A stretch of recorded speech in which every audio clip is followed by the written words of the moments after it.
श्री स्वामी समर्थ. स्वामींची लेख या यूट्यूब चॅनलमध्ये तुमचं पुन्हा एकदा खूप खूप स्वागत आहे. मी तुम्हाला एक सेवा सांगणार आहे, ती म्हणजे व्यंकटेश स्तोत्राची सेवा. व्यंकटेश स्तोत्र तुम्ही ऐकलं असेल आणि रोज ऐकत असेल तर ते खरंच खूप चांगलं आहे. ज्यांना कुणालाही सेवा माहीत नाही त्यांच्यासाठी आज खास व्हिडिओ आहे. 25 जुलैला आहे आषाढ एकादशी आणि त्या दिवशी आपल्याला व्यंकटेश स्तोत्राचं 1 दिवसाचं पारायण म्हणजे 1 दिवसाचं पठण करायचं. ते कसं करायचं, काय करायचं तेच तुम्हाला माझ्याकडून सांगणार आहे. तर व्हिडिओ कुठेही स्किप करू नका, व्हिडिओ पूर्णपणे पहा. खूप लोक ना व्यंकटेश स्तोत्राचं 21 दिवसाचं पारायण करतात, म्हणजे 21 दिवस 21 वेळा व्यंकटेश स्तोत्र म्हणतात. काही लोक 3 दिवसाचं करतात, म्हणजे 3 दिवस रोज 21 वेळा हा व्यंकटेश स्तोत्र म्हणायचं असतं. आणि आता उद्या आषाढ एकादशी आहे, त्यानिमित्त मी तुम्हाला सांगते की 1 दिवसाचं व्यंकटेश स्तोत्र करा. ज्यांना कोणाला हे 21 दिवस जमत नाही, 3 दिवस जमत नाही, त्यांनी 1 दिवसाचं व्यंकटेश स्तोत्राचं पठण करून बघा. तुम्ही ही सेवा करून बघा. तुमची जे काही इच्छा आहेत ना ते भगवान विष्णू नक्कीच पूर्ण करते. तिरुपतीचे बालाजी एवढे महान देवता आहेत, त्यांची ही आवडती सेवा आहे, आवडता स्तोत्र आहे.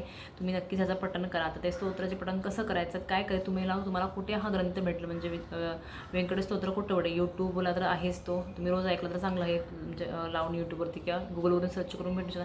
तरी कुणाला माहीत नसं सांगते. स्वामींचा नित्य सेवा व मंत्र या ग्रंथामध्ये तो व्यंकटेश स्तोत्र आहे. तो कुठे आहे, कोणत्या पेजवर आहे, कसं आहे तुम्हाला दाखवते. आता हे आहे स्वामींचं नित्य सेवा व मंत्र ग्रंथ. ह्या ग्रंथमध्ये 169 पेजवरती आहे. हा बघा व्यंकटेश स्तोत्र.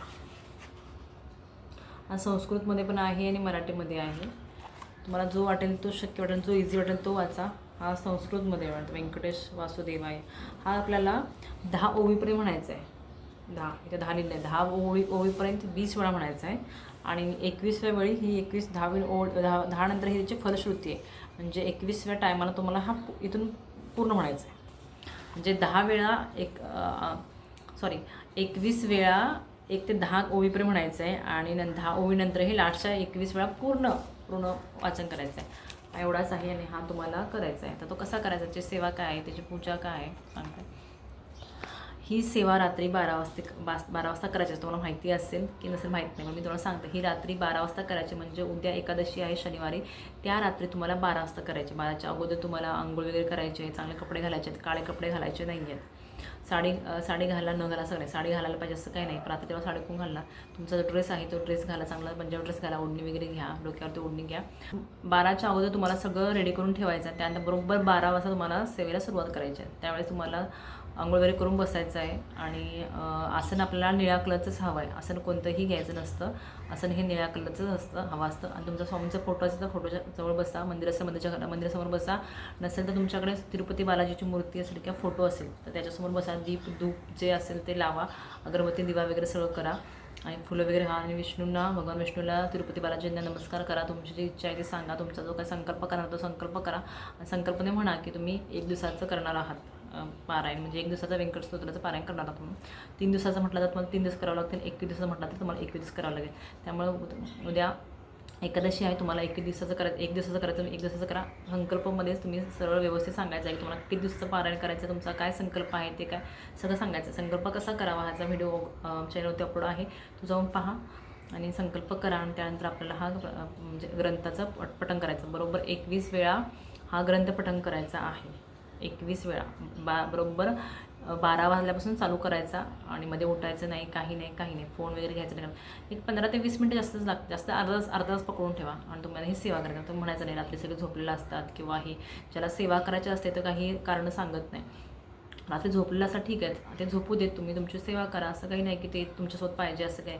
जर ऐकायला कोणी बाजूला बसणार असेल तर बसू देत, पण तुम्ही ती सेवा कंटिन्यू करा. असं काहीच रिझन सांगू नका. आणि शक्यतो फोन वगैरे काही घेऊन बसू नका. तुमचं लक्ष त्या फोनमध्ये जाणार किंवा काय.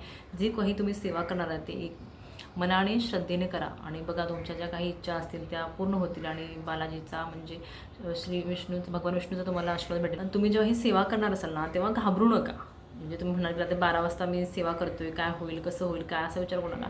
जेव्हा तुमची सेवा असेल तेव्हा तुम्हाला नक्कीच भगवान विष्णू येऊन तुम्हाला आशीर्वाद देतील, तुम्हाला दर्शन देतील. बघा तुम्ही ते सेवा करून बघा. त्यावेळेस असं की घाबरू नका किंवा काही निगेटिव्ह एनर्जी असतात त्यावेळेला, पण त्यावेळेस तुम्ही काही घाबरू नका, काही नका. एका आसनावर उठू नका. जेव्हा तुमचं पूर्ण पारायण कंप्लीट होईल, जेव्हा तुमचे 21 वेळा व्यंकटेश स्तोत्र म्हणून होईल, त्यानंतर तुम्ही ह्या उठा आणि त्यानंतर पूजाही संपन्न करा. तेव्हा तुम्ही चांगला नैवेद्य ठेवला तर देवाजवळ. आता रात्री 12 नैवेद्य काय ठेवायचं प्रश्न पडला असेल, त्यामुळे तुम्ही सकाळी पूजा करा, व्यवस्थित सगळी पूजा करा, देवाजवळ नैवेद्य वगैरे ठेवा आणि भगवान विष्णूला प्रार्थना करा, स्वामी महाराजांना प्रार्थना करा, सगळ्या देवांना नमस्कार करा आणि तुमच्या जी इच्छा आहे ते सांगा आणि असं विचार करा की ती माझी इच्छा पूर्ण झालेली आहे. भगवान विष्णूंनी इच्छा पूर्ण केलेली आहे. भगवान विष्णूने आम्हाला आशीर्वाद दिलेला आहे आणि भगवान विष्णू आम्हाला दर्शन दिलं आहे आणि तुम्ही नक्की बघा त्यावेळेस तुम्हाला भगवान विष्णू दर्शन देतीलच, कारण खूप लोकांचा अनुभव आहे, खूप लोकांनी सेवा केलेली आहे. नक्कीच. आणि जर तुम्हाला जमत नसेल ना, तुम्ही रोज जरी व्यंकटेश स्तोत्र म्हटलं तरी चांगलं आहे. जर म्हणणार तुम्ही रात्री 12 वाजता आम्ही ही पूजा करू शकत नाही, काही नाही, त्यांच्यासाठी एक सांगते मी, तुम्ही यूट्यूबवरती लावून ऐकू शकता रात्री 12 वाजता.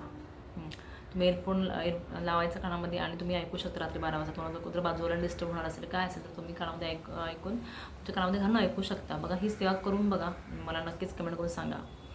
चला, श्री स्वामी.